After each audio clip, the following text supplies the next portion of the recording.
When most people think of Alcatraz, they picture dramatic helicopter shots of that lonely island in San Francisco Bay, maybe some old black and white photos of famous gangsters, or Clint Eastwood crawling through ventilation shafts in Escape from Alcatraz.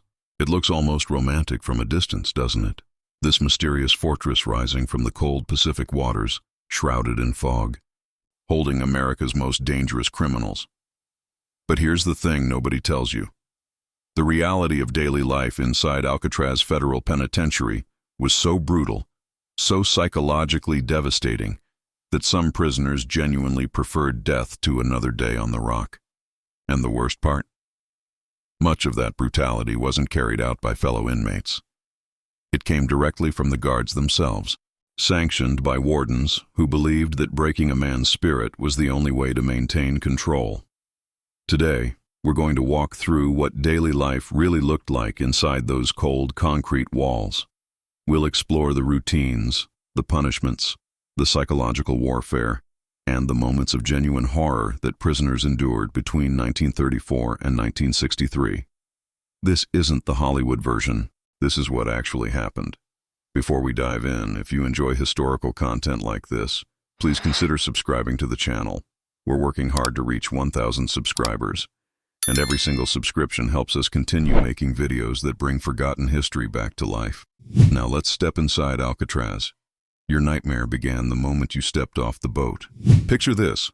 You've just been transferred from Leavenworth or Atlanta, shackled at the wrists and ankles, packed into a prison launch with a dozen other men. As the boat crosses the choppy waters of San Francisco Bay, you catch glimpses of the city through the small windows. Freedom is literally visible, just a mile and a half away. You can see the cars moving along the Embarcadero, people walking to lunch, life happening in plain sight. And you know you'll probably never touch that world again. The guards at Alcatraz didn't ease you into the system.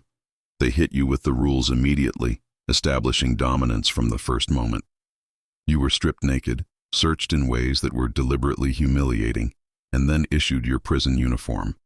A blue denim shirt, matching trousers, and a number that would replace your name for however long you survived this place.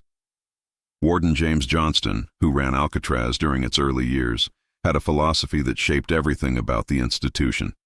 He called it the silent system. Prisoners were forbidden from speaking to each other except during brief recreation periods and meals.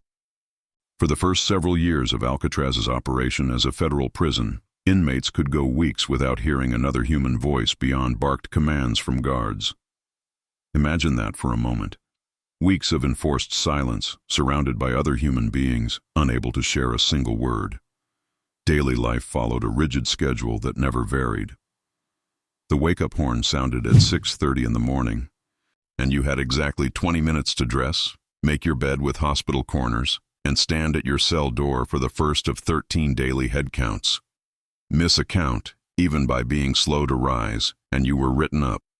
Accumulate enough write-ups and you'd find yourself in the hole. We'll get to the hole shortly, because that's where the real horrors lived. Breakfast was served at 7 o'clock sharp in the mess hall. And here's something that might surprise you. The food at Alcatraz was actually decent.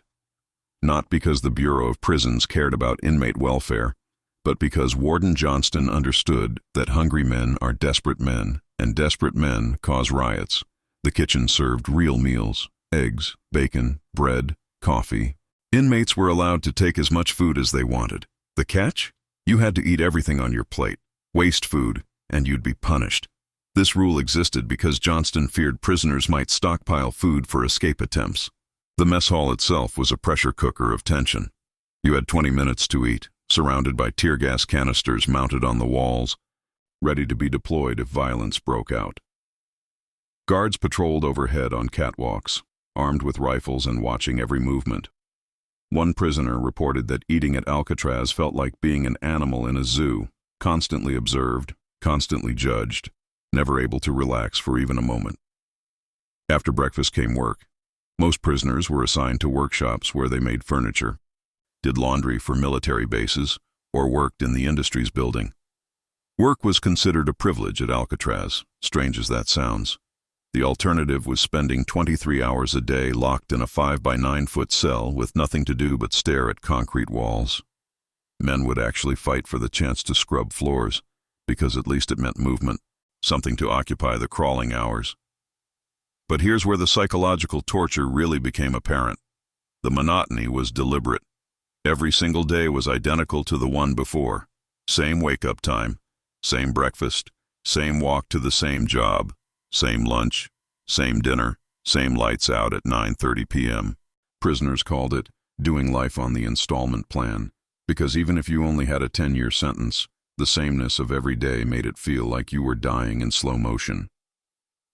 Robert Stroud, the famous birdman of Alcatraz, spent 17 years on the island, much of it in isolation. Despite what the movie suggested, he was never allowed to keep birds at Alcatraz.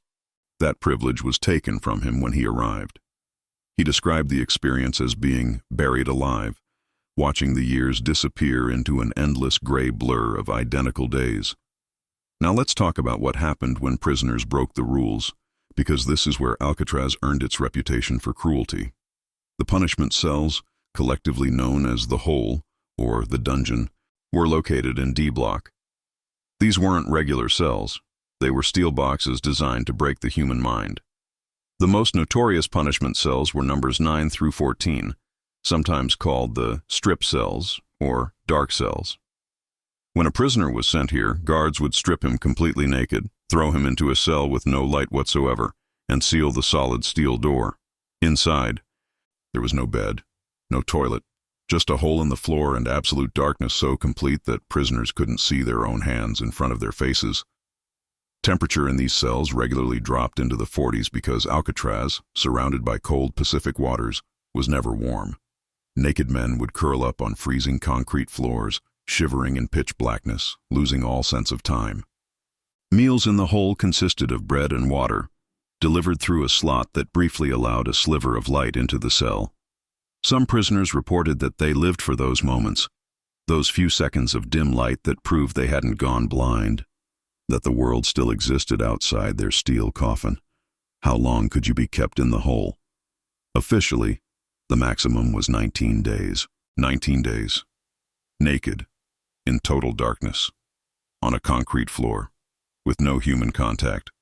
Prisoners who emerged from extended stays in the dungeon were often changed men, some permanently. Reports describe inmates who came out unable to tolerate any light at all, others who had developed uncontrollable tremors, and more than a few who had lost their grip on sanity entirely.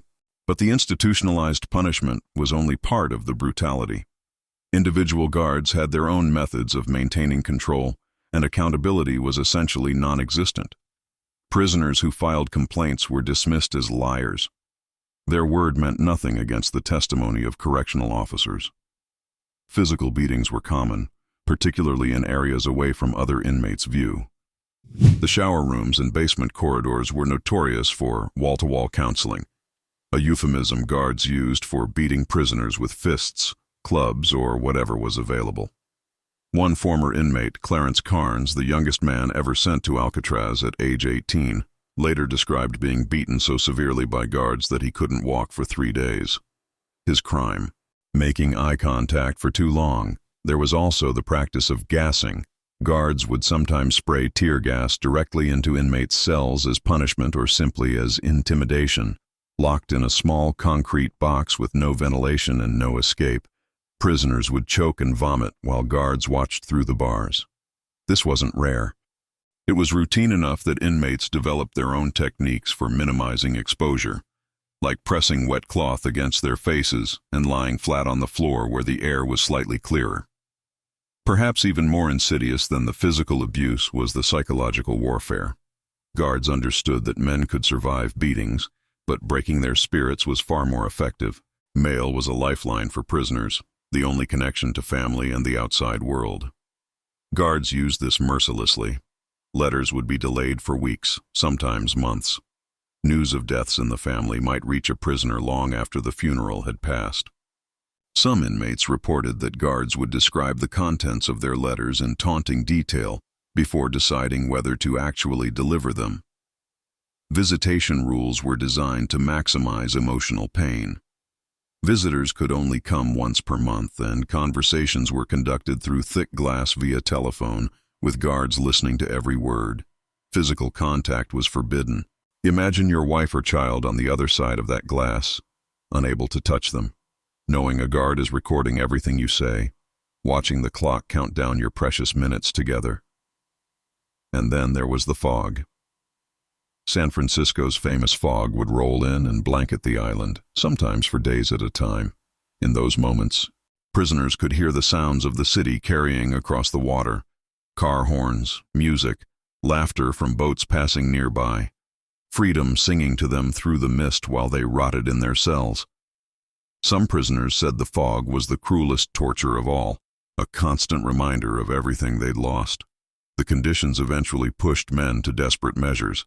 In May 1946, 6 prisoners attempted to escape in what became known as the Battle of Alcatraz.